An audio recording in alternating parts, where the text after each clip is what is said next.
Advancement of Ukrainian army continues here in Kharkiv, Lugansk and Donetsk regions, and also on the south in Kherson region. Firstly, let's go as usual to the north side of Ukraine, where we took Liman and all of the nearby territories. So today it's been confirmed that we took Borova, and actually our forces crossed this lake and river over here. So Russians tried to build a new defense line unsuccessfully. As you can see, we have a major advance over that river. Now I just want to zoom out a little bit and show you the timeline, how it happened.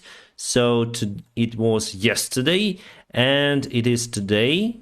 Then we advanced towards Borova. We took this part and advancing towards Svatove. Svatove is very important, and Russia used this crossroad for their supplies. If we cut this part, we're gonna take all of that territory, and I hope that we're gonna get closer to Lysychansk and Severodonetsk very soon, and we're gonna take Kreminna. If we take Kreminna, we're also gonna cut supplies for Russians in Severodonetsk and Lysychansk, and on the secondary roads will stay for them to be supplied that are not very effective. The weather changes, now the ground is kind of soft and roads play more role nowadays in this autumn weather, and I do expect that we're gonna reach the borders of the Kharkiv region. Actually not much left to free from Russian occupiers, but I think we also need to concentrate our forces to take Troitsky, because here we have the main railroad that is going all across the Lugansk region towards Lugansk itself. More about Borova, it's kind of important because here we have the bridge. From the information I have, this bridge is still serviceable and we can move our forces across the Oskil water reservoir to reach this part of the front lines. Now Russia has a big hole in the front lines. They were not able to build defense lines near to Svatove because it was far behind the front lines before. Then the front line was over here somewhere, and now they're doing their best to send reinforcements to that area,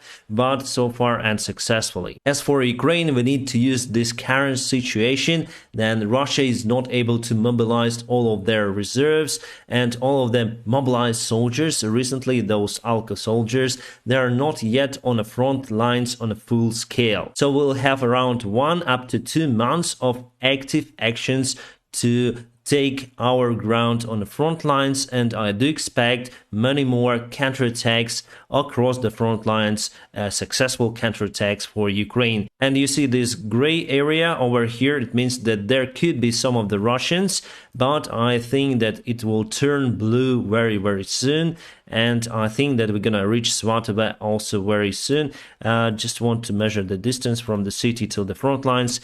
20 kilometers, not far away, and we can already reach Svatove city with our artillery systems. Then we got Izum. I told you that it's just a matter of time, then we're gonna take Liman. So now I'm saying that it's just a matter of time. I think this month we're gonna free Svatove, we're gonna take Troitsky and free Severodonetsk, Lysychansk and Rubizhne. However, it would be hard for our army to reach those cities because it's very hard to fight in urban environment. Nevertheless, my friends, I wouldn't underestimate our enemy because they still fight. Some of them are motivated, they have volunteers. Yeah, mainly they have, especially those LPR, DPR republics. Those soldiers are not very qualified and motivated, but really they have also private military campaign soldiers that fight really hard, and every step for our army was very hard. And then we took Liman, we also got many losses. Then we take any kind of the villages, we got losses as well. Obviously Russians lose much more, but my friends, it's tragedy for our people since we are losing our best guys here on the front lines. But we don't have the other way out. We need to fight for our country, for our future as Ukrainians. Let's move to the south here, where we have advantage. I can see 2 of the vectors of a Ukrainian counterattack, so let me show it to you. So one from this side, the other goes all across the Dnieper River. Probably we're gonna take some of the Russian army in this ring and circle them here partially, but what can I see that they are running away from this territory. Probably they got the order to leave it for good because our advancement is very strong here. Yesterday we got the information from Russian publics that our forces are in Dubchane. According to the recent map, I would say that we are very close to that village. And speaking about this particular map, we have some sort of delay, like 1 day or 2 days. So I'm almost sure that our forces are very close to Dubchane or already in the city itself. So how far away are we from the previous front lines? 25 kilometers. It's quite a lot, my friends, as for 1 day advancement. Also, we took this village on the north, Arkhangelsk, and by the way, I need to show you the timeline of the events. So it was yesterday. No, it was yesterday, like that.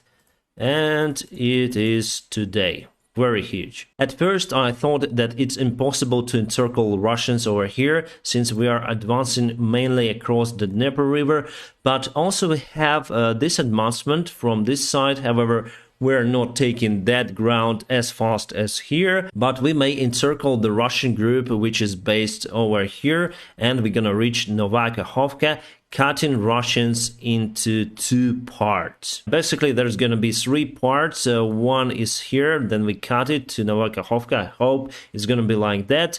The other one is natural obstacle in Gulets River.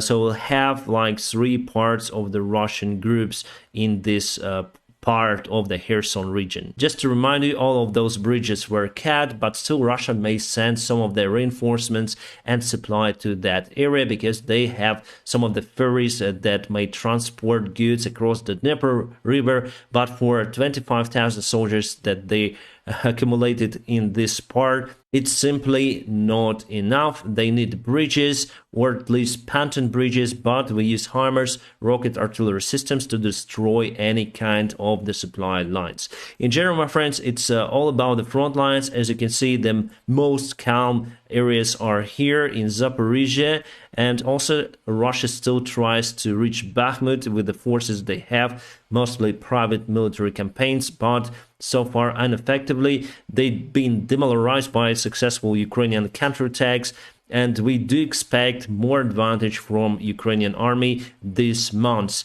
My friends, now let's go to some of the news and events. Elon Musk went crazy on